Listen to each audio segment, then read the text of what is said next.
Tahimik na pinagmamasdan ni Rysel si Kevin habang bumibili ng fishball. Kakauwi lang nilang dalawa galing sa kanilang trabaho sa isang kilalang bake shop sa kanilang lugar. Hindi naman ito ganon kalayo sa kanilang bahay, kaya naman naglalakad na lang sila. Masasarap ang mga cake na gawa nila at talaga namang may panlaban ang lasa nito sa mga kilalang cake. Inabot sa kanya ni Kevin ang bagong lutong fishball na may kasamang kikiam. Hinipan niya muna ito, saka nagsimula itong kainin. Namiss rin niya ang pagkain nito dahil madalas ay sa fast food na lang siya kumakain kasama ang kaibigan. "Masakit pa ba ang likuran mo?" tanong sa kanya ni Kevin habang kumakain. Mabilis naman siyang umiling. Tumingin siya sa kanyang wristwatch. 7:00 ng gabi na rin pala. Hinawakan niya ang kanyang likuran. Medyo kumikirot-kirot pa ito, pero hindi na katulad kanina. Mamasahihin na lang niya ito mamaya kapag nakauwi na siya. "Gusto mo pa ba? Kwek-kwek, gusto mo?" Alok sa kanya ng lalaki. Kaagad naman siyang umiling. "Hindi na, tama na sa akin to. Busog na rin naman ako eh. Saka baka mamaya wala ka ng pera." Nakangusong sabi niya dahil talaga namang busog na siya. "Hala ko, para kang ewan minsan eh no? Sa tagal na kitang nililibre dyan, ngayon ka pa na ginarte." Natatawang sabi sa kanya ni Kevin. Nginisian na lang niya ang lalaki. Matagal na silang magkaibigan ni Kevin. Simula pagkabata nila ay nakita na niya ang tunay na ugali ng lalaki. Talagang masipag ito, mabait, maginoo, maalaga at mapagmahal sa pamilya. Minsan na ngang umamin sa kanya ang lalaki na may pagtatangi ito sa kanya, ngunit tinanggihan niya ito. Hindi dahil sa ayaw niya sa lalaki, pero mas gusto niya na magkaibigan muna sila sa ngayon. Para sa kanya kasi, mas masaya na siya na magkaibigan lang silang dalawa. Mabuti na lang at natanggap iyon ni Kevin. Naalala pa niya ang panahong nagkalayo silang dalawa dahil sa malayong lugar siya nag-aral ng high school. At alam niyang sumama ang loob sa kanya ng lalaki nang malaman niyang may nobyo na siya. Ngunit di nagtagal ay natanggap din naman iyon ng lalaki. Nagkanobya rin si Kevin, ngunit hindi rin nagtagal. Kaya naman hanggang ngayon ay wala itong nobya. Pero siya ay mayroong nobyo. "Gusto ko na umuwi, Kevin. Hinahanap na ako ni Yuan. Pupunta siya sa bahay mamaya." Wika niya, sabay subo ng pagkain. Tumango na lang ang lalaki. Nagsimula silang dalawa maglakad. Pareha silang dalawa na nakatira sa isang subdivision, pero ang kanyang bahay ay sa bandang dulo pa at ang kina Kevin naman ay sa bandang unahan lang. Malapit nang mapasa kanya ang bahay na kanyang tinitirhan. Sinanla kasi sa kanya ito ng may-ari dahil nangangailangan ito ng pera. Ang usapan nila ay kapag lumagpas na ng 2 taon at hindi pa na ibabalik ang perang binayad niya para rito, ay tuluyan nang mapupunta sa kanya ang bahay. 1 linggo na lang ang kanyang hihintayin bago tuluyang mapasa kanya ang bahay. "Sige, dito na lang ako. Salamat sa libre," sabi niya sa lalaki nang matapat sila sa bahay nito. "Sige, ingat ka," wika ng lalaki sabay kaway sa kanya. Kinawayan niya rin ito pabalik, saka nagsimula ng maglakad paalis. Pagkarating niya sa kanyang bahay, umupo muna siya saglit. Pagkatapos ay nagbihis siya at nagpaganda ng kaunti. Maya-maya pa ay dumating na ang kanyang nobyo na si Yuan. Sinalubong niya ito ng yakap. Nagtaka siya nang hindi man lang siya niyakap nito pabalik, kaya kumalas siya ng pagkakayakap rito. Tumingin siya sa lalaki na nakasalubong ang mga kilay. Pabagsak nitong nilapag ang dala nitong pagkain sa kanyang mesa. Bakit, mahal? May problema ba? Tanong niya rito. Matalim siyang tinitigan ng lalaki. Kailangan ba talaga lagi kayong magkasama ng lalaking yun? Hindi ba pwedeng umuwi ka na lang mag-isa? Kaagad na tanong nito sa kanya na ikinagulat niya. Hindi ba pinaliwanag ko naman na sa'yo ang lahat? Magkaibigan lang kami ni Kevin. Walang mali siya kung lagi man kaming sabay uuwi dahil sa iisang subdivision lang kami nakatira. Saka, simula naging tayo, hindi ko naman na siya pinapupunta dito sa bahay. Ano bang ikinagagalit mo dyan? Maliwanag na paliwanag niya rito. Bahagya siyang itinulak na lalaki, saka umupo ito sa sofa. Natahimik na lang si Rizel. Halos 5 buwan pa lang silang magkasintahan, pero nakikita na niya ang tunay na ugali ni Yuan. Madalas itong mainit ang ulo. May pagkaseloso din ito nang wala sa lugar. At napapansin niya din sa lalaki ang pagiging magaan ng kamay nito. Madalas kapag mainit ang ulo o kapag nag-aaway sila ay naitutulak siya nito. Minsan naman ay nahahampas siya nito sa balikat o hindi kaya ay binabalda siya nito. Pero wala lang sa kanya iyon dahil sa mahal niya ang lalaki. Bakit? Sa tingin mo, kaibigan lang ang tingin niya sa'yo? Paano kung hindi? Paano kung landiin ka niyan? Paano kung harutin ka niyan? Papalandi ka naman? Mariing sabi nito sa kanya na siya namang ikinainis niya sa lalaki. Ha? Anong tingin mo sa akin? Malandi? Ni minsan, hindi niya ako nilandi. Inis na sabi niya, sabay sampal sa lalaki. Napanganga ang lalaki sa kadahan-dahang tumingin sa kanya. Tumayo ito sa kanyang pagkakaupo, saka siya itinulak. Napaupo na lang siya sa sahig. Nakakawalang gana ang mga sagot mo. Nakakairita. Mahihimigan sa boses nito ang galit. Nilagpasan siya ng lalaki saka lumabas ng pinto. Mabilis siyang tumayo para habulin ng lalaki. Yuan! Sigaw niya rito habang hinahabol ang lalaki, pero nakasakay na ito sa kanyang motor at pinaandar ito kaagad palayo. Umiiyak na napaupo na lamang si Rizel. Hindi naman niya sinasadyang masampal ang lalaki. Sadyang hindi niya lang nagustuhan ang sinabi nito sa kanya. Hindi naman kasi talaga tama iyon. Nobya siya ng lalaki, pero kung makapagsalita ito sa kanya ay parang wala lang siya sa lalaki. Isa pang hindi magandang ugali ng lalaki ay ang pagiging matalas ng dila nito. Minsan, hindi nito naiisip ang bawat salitang binibitawan nito sa kanya.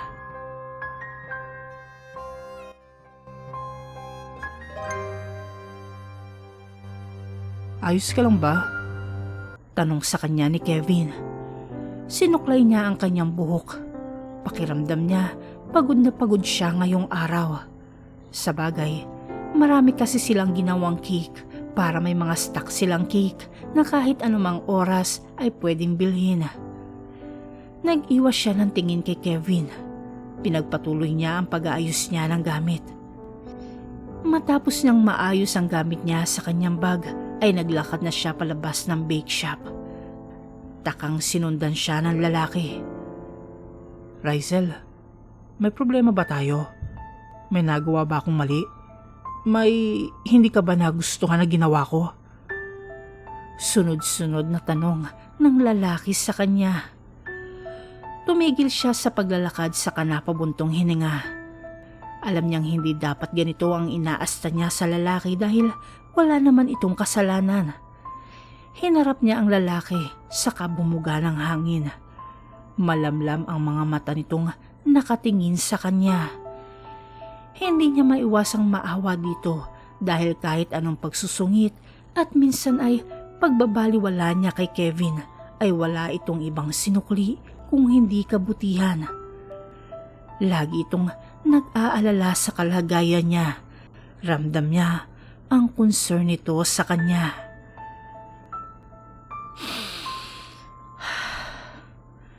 I'm sorry, Kevin. Maikling saad niya sa bayuko. Sorry saan? Ba't ka nagsosorry? Nag-angat siya ng tingin. Sorry kasi pati ikaw nadadamay pa sa away namin ni Yuan. Lagi ka na lang niyang piyagseselosan eh. Naipaliwanag ko naman sa kanya ang lahat pero hindi ko alam kung bakit hindi niya pa rin maunawaan. Nginitian siya ng lalaki. Ayos lang sa akin kung didistansya ka sa akin. Naiintindihan ko naman kung bakit siya nagsiselos dahil lalaki rin ako. Pero sana, wag mo kong isipan ng masama, Rizel. Alam mo namang wala akong ibang intensyon kundi laging mapabuti ka lang. Ang proteksyonan ka, wala akong balak na sirain ang relasyon nyo. Kung saan ka masaya, dun lang din ako na palagi nakasuporta sa'yo. Hindi maiwasang mahaplos ang puso ni Rizel sa mga sinabi ni Kevin. Naisip niya bigla na bakit hindi na lamang ito ang lalaking inibig niya, gayong ito ang laging nandyan para sa kanya. Salamat, Kevin. Sige, mauna na ako umuwi sa'yo.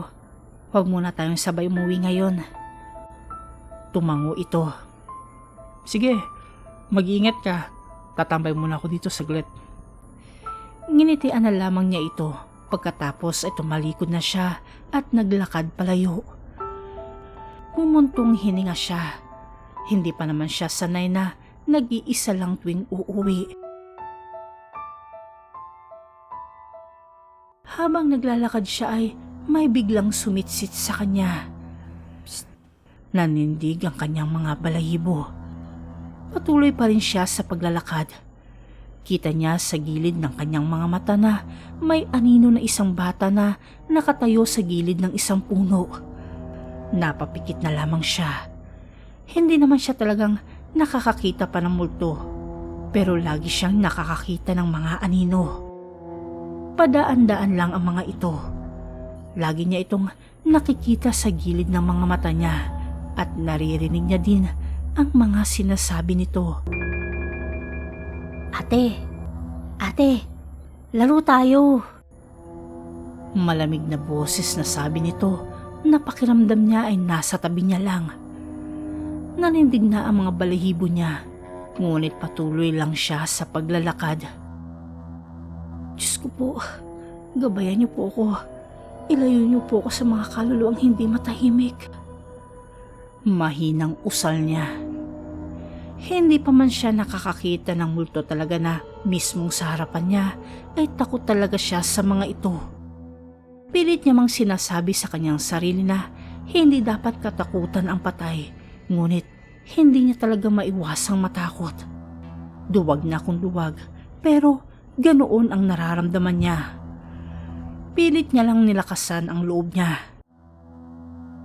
Mag-iingat ka ate sa pag-uwi mo. Rinig niyang bulong ng isang tinig ng batang babae, sabay hagik-gik. Mas lalo niyang binilisan ang kanyang paglalakad. Hindi pa siya nakararating sa kanilang subdivision nang biglang may humatak sa kanya. Nanlaki ang kanyang mga mata. Nakasombrero ang lalaki at naka-face mask.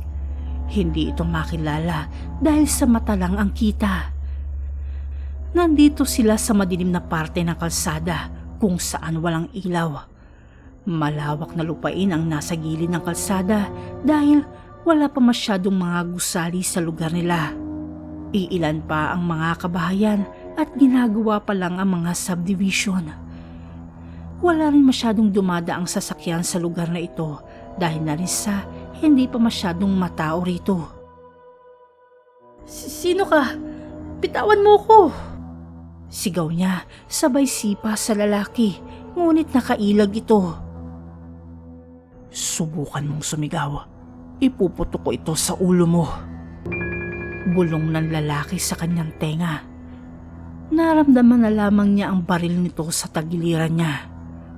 Umagos ang mga luha niya sa kanyang pisngi. Ano bang kailangan mo? Wala akong malaking halaga. Sapat lang ang kinikita ko. Maawa ka sa akin. Huwag mo akong sasaktan. Umiiyak na sabi niya. Nginisian siya ng lalaki. Hindi ka masasaktan kung ibibigay mo lang sa akin kung anong meron ka dyan. Maangas na sabi nito, saka pinanlakihan siya ng mata. Nanginginig niyang kinuha ang kanyang wallet at kinuha ang laman noon. Pagkatapos ay kinuha niya rin ang cellphone niya.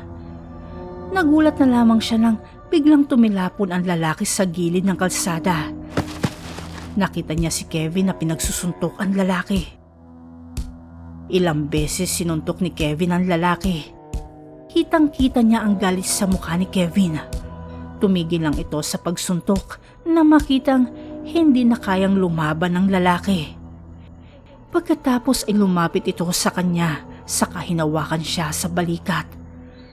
Ayos ka lang ba, ha? May masakit ba sa'yo? May ginawa ba siya sa'yo? Sinaktan ka ba niya? Nag-aalalang tanong nito sa kanya, sabay hawak sa kanyang balikat. Sinipat nito ang hitsura niya habang siya ay nakatitig lang sa lalaki. Kaya pala hindi ako mapalagay kanina na hindi ka makasabay sa pag-uwi. May mangyayari pala sa iyong masama. Hindi ko mapapatawad ang sarili ko kung sakaling may...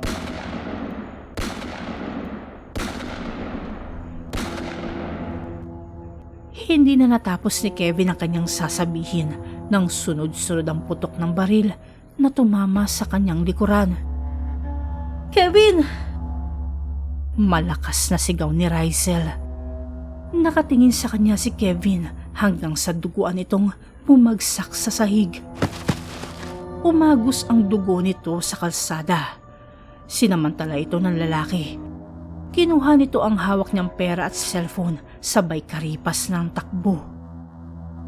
Kevin, gumising ka. Kevin, ano ba? Kevin! Umiiyak na sigaw niya habang tinatapik ang mukha ng lalaki. Nakapikit na ang mata nito. Basa na ang damit ni Rizel sa dugong umaagos sa katawan ni Kevin. 4 na beses siyang binaril ng hindi pa nakikilalang lalaki. Kevin, gumising ka, parang awa mo na. Tulungan niyo kami. Tulungan niyo kami, parang awa niyo na. Ubod ng lakas na sigaw niya. Malakas siyang umiyak. Nanghihina siya habang yakap si Kevin. Bigla siyang napatigil sa pag-iyak nang mapansin niyang may nakatayo sa kanyang harapan. Napaawang ang bibig niya nang makita ang 2 pares ng paa na nasa harapan niya. Nag-angat siya ng tingin. Nanlaki ang mga mata niya. Kevin? Mahinang sambit niya.